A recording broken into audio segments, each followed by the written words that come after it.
வணக்கம். நான் கவிதா. இது வந்து ஒரு விழிப்புணர்வு வீடியோ தான் இது.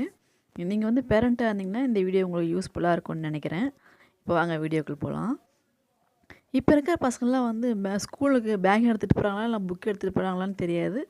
ஆனா பார்த்தீங்கன்னா, குடிச்சிட்டு போறாங்க. வெடிகுண்டு எடுத்துட்டு போறாங்க ஸ்கூலுக்கு. அப்புறம் கத்தி எடுத்துட்டு போறாங்க. பிளேடு எடுத்துட்டு போறாங்க. இதெல்லாம் பசங்க எடுத்துட்டு போறானுங்க. சரி பொண்ணுங்கலாம் ஒழுக்கமா இருக்காங்களா அப்படின்னு பார்த்தாலும், பொண்ணுங்கலாம் 6வது படிக்கும்போதே லவ்வு. 7வது, 8வது படிக்கும்போது பார்த்தா குழந்தையே பொறந்துடுது.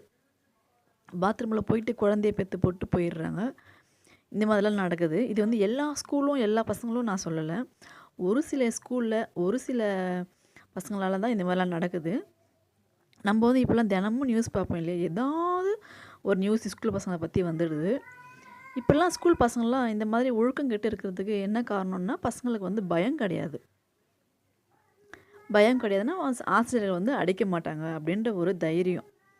என்ன தப்பு செஞ்சாலும் அடிக்க மாட்டாங்க அப்படின்றது அவங்களுக்கு தெரிஞ்சு போச்சு இல்லையா? அதனால் வந்து அவங்களுக்கு பயம் கிடையாது.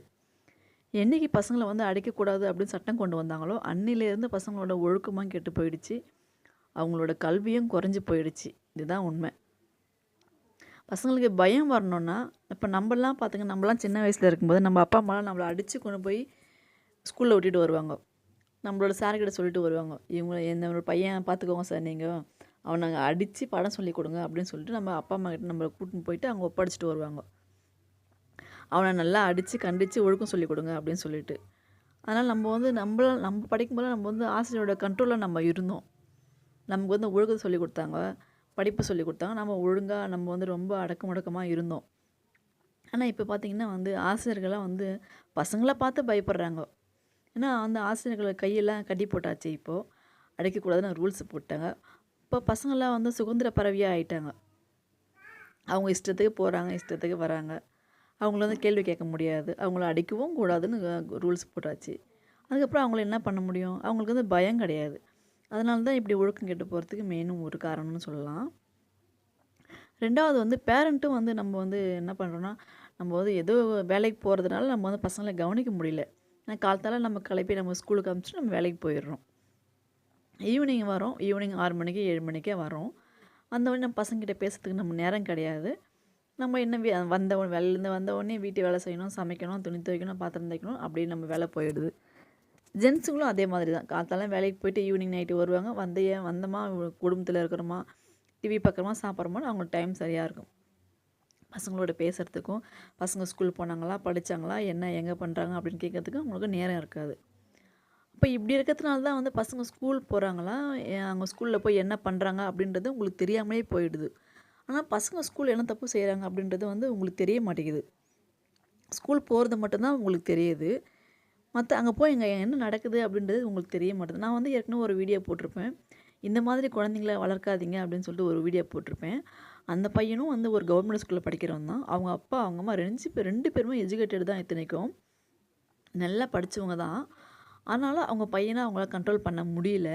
படிச்சவங்களுக்கே இந்த நிலைமை அப்படின்னா, படிக்காதவங்க எவ்வளோ பேர் இருக்காங்க. அவங்க குழந்தைங்கள்லாம் அவங்க வந்து அவங்க எப்படி கண்ட்ரோல் பண்ண முடியும்? இல்லையா? அதனால வந்து நம்ம தான் நம்ம குழந்தைங்கள பார்த்துக்கணும். நம்ம வந்து ஆசிரியர்களா நம்ம நம்பி இருக்க முடியாது. அவங்க ஒண்ணும் பண்ணவும் முடியாது. அவங்க பாடம் சொல்லிக் குடுப்பாங்க. விருப்பம் வந்தா அவங்க பசங்க படிக்கலாம். இல்லையா விருப்பம் இல்லையா? அவ்வளோதான். அதுக்கு மேல அவங்க வாத்தியாருங்களும் ஒண்ணுமே பண்ண முடியாது. அவ்வளோதான். அவங்க கடமை அவ்வளோதான். சொல்லிக் குடுப்பாங்க. இஷ்டம் வந்தா படிக்கலாம். இஷ்டம் இல்லையா விட்டுடு. அவ்வளோதான். அத தாண்டி அவங்க ஒண்ணும் ஒழுக்கம் சொல்லிக் கொடுக்க முடியாது. வேற எதுவுமே சொல்லிக் கொடுக்க முடியாது. நீங்க தான் உங்க பசங்கள ஒழுக்கம் சொல்லிக் கொடுக்கணும். நீங்க வேலைக்கு போறீங்களா? போங்க. நீங்க வந்து நாள் முழுக்க உங்க குழந்தைங்கள பார்த்துக்கணும்னு ஒண்ணும் அவசியம் கிடையாது. மாசத்துல 1 நாள் போங்க ஸ்கூலுக்கு. ஸ்கூலுக்கு போயிட்டு, அந்த கிளாஸ் டீச்சர் எல்லாரையும் மீட் பண்ணுங்க. உன் பையன் எப்படி படிக்கிறான்? பையனா, பொண்ணோ எது யாரா இருந்தாலும் சரி.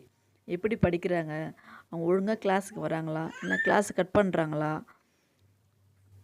பசங்களோட ஆக்டிவிட்டீஸ் எப்படி இருக்கு? அவங்க பிஹேவியர் எப்படி இருக்கு? அவங்க வந்து சார்கிட்ட எப்படி நடந்துக்கிறாங்க? மத்த பசங்ககிட்ட எப்படி நடந்துக்கிறாங்க? அப்படின்னு நீங்க போய் மாசம் மாசம் போய் நீங்க டீச்சர்ஸ மீட் பண்ணி நீங்க ஸ்கூல்ல போயிட்டு கேளுங்க. என்ன பண்றாங்கன்றத நீங்க தெரிஞ்சுக்கோங்க. நீங்க பாட்டுன்னு உங்க வேலையா இருந்தீங்கன்னா, அவங்க பாட்டுன்னு அவங்க வேலைய பண்ணிட்டு இருப்பாங்க. நீங்க தான் பொறுப்ப கையில எடுத்துக்கின்னு, உங்க குழந்தைய காப்பாத்த வேண்டியது உங்களோட கடமை தான். சரிங்களா? நீங்க நீங்க கண்டுக்காம விட்டுட்டீங்கன்னு வச்சுக்கோங்களேன், உங்க குழந்தைங்களோட நிலைமை வந்து சீர்திருத்த பள்ளியில தான் போயிட்டு முடியும். சரிங்களா? ஏன்னா அவங்களும் குழந்தைங்க தான். அவங்களுக்கு நல்லது கெட்டது தெரியாது. ஒரு தப்பு பண்ணால் அதோட தண்டனை என்ன கிடைக்கும்னு தெரியாது. அவங்க வயசு கோளாறு, ஆர்வ கோளாறுல அவங்க பண்ணிகிட்ருக்குறாங்க.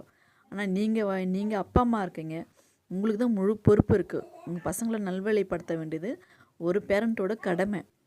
அவங்க தப்பு பண்ணாலும் சரி, அதை எடுத்து சொல்லி அவங்களுக்கு புரிய வச்சு, இது தப்புப்பா, இது பண்ணக்கூடாதுப்பா அப்படின்னு சொல்லி நீங்கள் புரிய வச்சு அந்த குழந்தைய நல்ல வழிக்கு நீங்கள் கொண்டு வரணும். அது உங்களோட பொறுப்பு தான் அது. வீட்டில் ஒரு மாதிரியாக இருப்பானுங்க, ஸ்கூல் போனால் ஸ்கூலில் ஒரு ஆக்டிவிட்டீஸ் இருக்கும், வீட்டில் ஒரு ஆக்டிவிட்டீஸ் இருக்கும். அதனால் நம்ம வீட்டில் வந்து நம்ம கண்டுபிடிக்க முடியாது. ஸ்கூலில் என்ன நடக்குதுன்றதை ஸ்கூலில் போய் நீங்கள் கேட்டு தெரிஞ்சுக்கிட்டால் தான் உண்டு. நீங்கள் பாட்டு நீங்கள் உங்கள் வேலையை பார்த்துட்டு இருந்தீங்கன்னா உங்கள் பசங்களோட லைஃப்பை உங்களால் பார்க்க முடியாது. அது எங்கே போய் முடியும்னு நான் ஏற்கனவே சொல்லியிருக்கேன். அதை மறுபடியும் நான் சொல்ல விரும்பலை. அதனால் உங்கள் குழந்தைங்கள நீங்கள் தான் பார்த்துக்கணும். உங்கள் கண்ட்ரோலில் எடுத்து நீங்கள் எல்லோரும் ஒரு நியூஸ் பார்த்துருப்பீங்கன்னு நினைக்கிறேன். ஒரு சின்ன பையன் எத்தனாவது படிக்கிறான்னு சரி நான் தெரியல, ஒரு எச்எம் போய் மிரட்டுறான்.